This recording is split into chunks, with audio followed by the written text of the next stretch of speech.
Бишкекте эмен бактарга оору түшкөнү 2011-жылы байкалган. Адистер май айынан баштап июль айларында эле эмен бактарынын түстөрү өзгөрүп, кызыл күрөң болуп баштаганын аныкташкан. Буга Улуттук академиянын адистери изилдөө жүргүзүп, Бишкек жашылдандыруу муниципалдык ишканасы менен биргеликте тарактарды ийне саюу жолу менен дарылоо иш-чаралары башталды.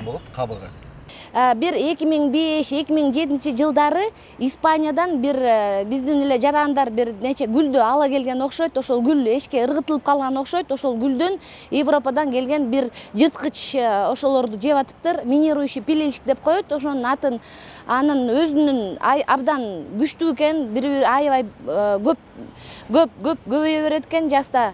Анан кийин ошол азыркы учурда мисалы үчүн апрелдин аягына чейин жана өзүнүн жумурткаларын көбөйтөт. Ошол жумурткаларды көбөйткөнгө чейин ошол эксперименталдуу түрдө ине сайылып атат.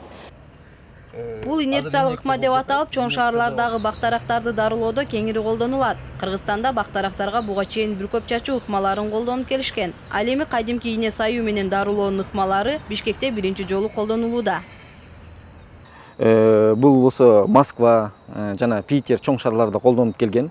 Биз ошол компаниялар менен сүйлөшүп, ошол компанияларга чыгып, бул полуавтомат, дозатор полуавтомат, анан ошол препарат менен аркылуу бул жерде миллиметр сакталат. Анан ар бир бакка ошо диаметрине жараша миллиметрден жанагы препарат берилет. Анан ошол бак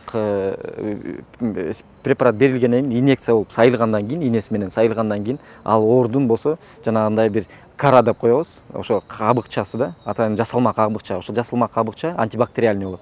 Ошол жердеги бактериялык вирустар боло турган болчу, ошону дагы өлтүрүп, жанагы дезинфекция кылып коебуз да. Учурда Улуттук илимдер академиясы менен Бишкек жашылдандыруу ишканасынын өкүлдөрү Борбор калаада бул практиканы ишке ашырууда. Учурда 100 дана бактаракка тажрыйба катары колдонушат. Эгер жыйынтыгы жакшы болсо, бактарактарды ийне саюу жол менен дарылоону республика боюнча жайылтуу пландалган. Чейин ушу эмен бактары эмне оору менен ооруп аткандыгы бүгүнкү күнгө бизге аныктап беришкен. Бул эмен бактары ошо дубовый пилишик деп айтылып атат. Ошо дубовый пилишиктерди бүгүнкү ошо кандай жол менен ошону биз арыла тургандыгыбызды бүгүнкү күндө иш-чарада өзүңүздөр көрүп атасыздар. Ушу биринчи жолу ушу бүгүнкү күндө ошо инъекция методу менен ушу эмен бактарын дарылоо иштерин жүргүзүп атабыз. Бул иш-чаранын максаты экологияны сактоо, бактарактарга кам көрүү, жашылдандыруу жана балуулугун сактап калуу.